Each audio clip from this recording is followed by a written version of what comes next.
Hello Mavericks, it's Sabrina, and I am here today to talk to you about holistic wellness. This is one of those words we hear thrown around, and nobody's quite sure what it means, but something to do with drinking green juice, right? So, holistic wellness is usually broken down into three parts. Of course, there are many subsets, but it's mind, body, spirit. Mind, body, spirit. And it doesn't necessarily mean that you have to be religious, because I personally feel that the spirit exists beyond that in several different layers. But of course, your mind, you have to be able to focus, you have to be able to set goals for yourself, you have to be able to process information. And that's a thing. People don't take care of that part nearly as much as they could or maybe would like to, but being able to process information quickly, efficiently, and rationally is a huge part of, I would say, mental health. Another word that encompasses so much, but I do feel like people are talking about it more often. It is not something new, it's just only something recently talked about. I have had my own experiences with brief mental health, brief if not recurring mental health crises, right? And I will tell you that what I have found, especially in my most recent, you learn that it doesn't get easier, but you get better at handling it. I remember when I used to pace myself in circles over situations, interactions, imagined implications, real implications, all sorts of things would get me in a tizzy, right? And then you just focus on that so much that you are making yourself sick. You're taking away from your own joy, and compromising your own mental health. And the event that happened, though tragic as it may be, traumatic even, it happened. And it's not fair and it's not right, but it happened. And so then the next question is, what happens now? And that is an ever-evolving thing. And we don't have to have an answer right away, but you have to commit to working toward an answer. Otherwise, yes, you're stuck, and you will eventually feel stuck and come to resent that. So a part of holistic wellness is committing to working on your mental health, realizing that it's ever influenced, ever involved, ever changing, but it's part of who you are, and you have to make peace with that. And I will tell you again from experience, when you learn to make peace with that, it frees up a lot of mental space to enjoy the journey. Okay? And the next aspect of holistic health would be body. So, you know, I'm a big advocate of getting in a workout, and it's not that every day you have to beat yourself, you know, to a pulp. I don't believe in that, because I'm also a physical therapist assistant, and while I'm not legally giving you physical therapy advice, I will say that I know too much to beat you into the ground. It's fun to do CrossFit when you're young and all your joints still like each other. And I've done CrossFit and I like it, and I love Tough Mudders and I love running Spartans, and so don't get me wrong, I love a high impact workout, but I've also seen the long-term results of such. Best case scenario, people are getting joints replaced. Worst case scenario, someone has no cartilage left in their knee, you know? And it's, you know, here's my theory on it. Your body is the vessel that takes you where you want to be. Your body is how you accomplish the things you want to do. You have to respect your body, because you only get this one, all right? And I tell people, you get one knee joint for free, the next one's very expensive, because that's the truth. You get this one and you have to take care of it as best you can. However, you can't keep it under glass, right? So I'll find this quote that I love, but to paraphrase, she says, the point of life is not to go to the grave in a beautifully preserved body. It's to slide in ass backwards screaming, woo, what a ride. And I like that, because it means don't be stupid. Have as long a life as you're meant to have, but have fun with it. Don't live in fear. So, try new things with your body, take on new challenges, go to places you've never been before, eat things you've never eaten before. Have the most grand life experience that you possibly can. But the other side of that is you have to take care of this vessel if it's going to take you far.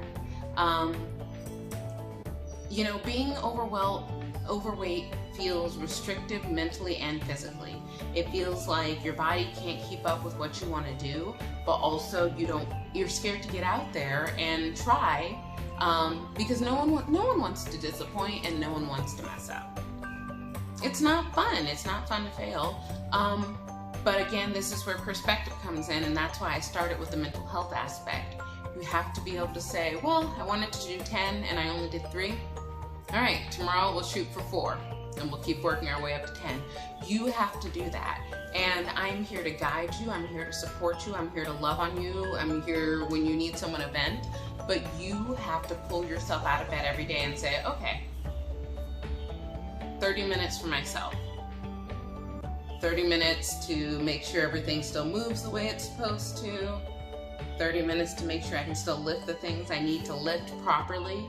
Because here's the thing, we're probably lifting them anyway, right? Sack of potatoes, cement at Home Depot, whatever it is. I had a friend who got hurt lifting his robot vacuum. I wish I were kidding with you. I'm not. But I mean, dude, you know what I mean? So being in shape is so important because you need it when you need it, right? You're living life, you're doing all these things, you need your strength when you need your strength, and you want it to be there. Because I had a point in my life when my body was not very reliable. I remember being in the hospital on the cardiac ward and being so mad at my body for not keeping up with me. I felt betrayed by my body, and it's hard to invest in something that feels like it's a betrayal to you. So work on your vehicle, work on your vessel, honor it, feed it well, don't punish it. Make sure everything works. It's like your car, man. You gotta feed it, you gotta bathe it, you gotta give it maintenance, all right? It's another vehicle, and it's the vehicle that you've had, and don't waste 1 more ounce of energy hating the vehicle that you have. This is your body, it belongs to you. If you don't like it, work on it, but don't spend energy hating it, okay? So that brings me to our last point, which is holistic wellness also includes spiritual wellness. And I can't speak for every practitioner, but I'll give you an explanation of how I practice. I practice under the guise of your spirit is just a part of you. I believe that everyone does have a spirit. And I also believe you can guide and cultivate your spirit, whatever that means to you. Some people do that with religion, some do it with meditation, all sorts of ways. I have my own practices, and I would never force them on anyone, but I do suggest that whether it is just sitting in a field for 2 minutes of peace every day, or finding peace in your living room, getting up early, you need that peace to cultivate your inner voice daily, if possible, but daily. Because there are so many influences out there. There are so many voices, so many advertisers, so many influencers on the internet. You're getting advice and feedback and influence from a million different places. And the best thing I can say is spend time with yourself, listen to your voice, remember what you hold dear, and then sort out the voices. Okay? Because you need to connect with you on the inside. And it can be scary and it can get dark and spooky in there, but it's you. And the sooner you make peace and unify yourself, the less time and attention you have to pay to partitioning your attention, partitioning your energy amongst the various versions of yourself. So quieting the mind is hard for me. It was hard for me. At times it's still hard for me, but it's like a muscle. The more I use it, the better I get, the faster, the deeper I'm able to meditate. And as a very busy mind, for me to be able to sit still I started with, I think, 2 minutes. 2 minutes in the morning, 2 minutes in the evening. And that was a lot for me. And to see how quickly that evolved into just being in a meditative state where I didn't want to get up, but I knew I had to go do stuff. It did not take long for me, but the journey to surrendering to meditation was long. And it's going to be different for everybody. Find something that makes your mind focus on the now. So if that's not sitting still and listening to nature for you, then that's okay. If that's riding a spin bike for you, just you're in your body, you're not in your head, that's fine. That's meditative. Dancing for some people, I love hula hooping, it's very meditative. But find something that you can do daily, if not multiple times a day, to come back to yourself. Because again, there are a lot of voices and a lot of people want a lot of different things from you. And you have to be able to come back and decide every minute, every moment, every hour what you want and what holds true to you, so that the voices don't overwhelm your senses. And that's when we start making decisions that go against our body, that our physical health, go against our mental health, because our spirits are overwhelmed, lost, injured, whatever you want to call it. When you don't have that connection with inner you, things start getting away from you. One of the things I hear from people all the time is, I just want to feel like I used to. Let's go back to that mental state. Let's, look at all the different, what you were putting in your body, how you were spending your time, how you felt about yourself at the time. That's what holistic wellness is.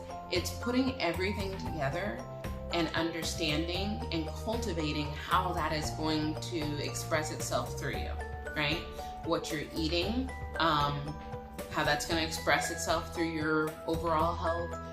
The frequency and intensity with which you move is going to express itself in your overall health. And of course, the way you feel about yourself on the inside is going to express itself in its overall health. So that's what holistic wellness means. I've been a trainer for years, and this has always been the model that makes the most sense for me, and I see the best results with my clients. So I thank you for being a part of the Maverick Tribe, for committing to working on your holistic wellness so that you can become the best version of you, whatever that is. Okay, that's what I want you to have. So if you have any questions, please never hesitate to use the messenger. I'll get back to you soon. And the Q&As are a really great way to come to ask questions, specific questions just for you, general questions, whatever you need. So it's always a joy to spend time with you. I thank you for your time, your energy, and your attention.